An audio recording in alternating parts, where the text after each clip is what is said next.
stones just prove that God exists and the Bible was right. Check it out. Jerusalem, it said, is built, made up of 12 precious stones that we would make into jewelry now. Now here's the fascinating thing, which to me is the final proof that that book is the Word of God, that it must be God-inspired. In the last generation only, we've discovered how to make purer light than we had before. Most light is bouncing around, waves crashing into each other, going in all directions, so that the light coming from that spotlight still lights this side of my face by reflecting off that tinsel up there. We're used to light coming at us from all directions. But we've now discovered how to send light in one direction. Laser light is the most common. You've seen laser light beams straight as a die. But we've also got what we call cross-polarized light. A polarized filter, if you can imagine, allows light through like that. But if you put another polarized filter at right angles to that, you've really got a very fine filter. If you take sunglasses and take one lens and put it at right angles to the other, it goes even darker. Only lets very straight light through.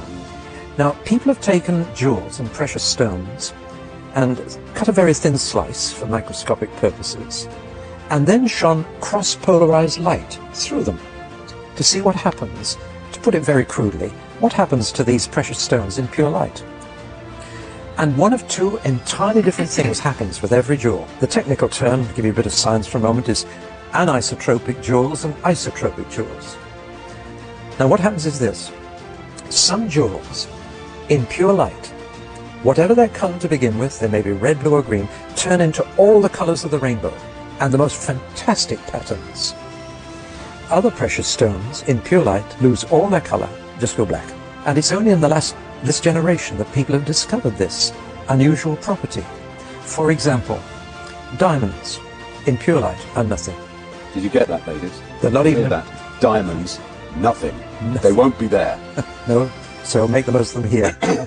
Rubies, garnets, just lose everything. Emeralds? No, they keep it. Oh, good. There are other stones that are anisotropic and go into these beautiful colors. Now here's the fascinating thing. The 12 precious stones that God uses to build the New Jerusalem are all anisotropic.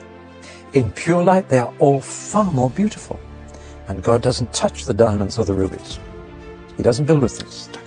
No, let's just put on the screen a picture of these stones. Yeah. Look at the top 12 stones on this picture, and you'll see the stones of the New Jerusalem. Look at the 4 bottom ones at the bottom of the picture, and you'll see they're black, no attraction, whatever. Now then, who knew this 2,000 years ago? No scientist knew it. Nobody knew it.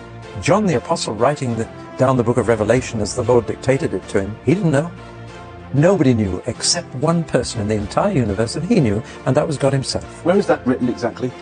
Revelation 21, Right. halfway through, and you'll find all the 12 stones listed there, and you can just imagine from the picture we've seen on the screen how beautiful the New Jerusalem is going to be. No need for do-it-yourself decoration or changing rooms there. No need. The materials that God uses will be fabulous. Now, isn't that amazing? To me, that one thing alone would prove that the Bible was inspired by God, because nobody could have known this. They didn't know it until our generation. But there it is. Follow and like the video for more Christian content.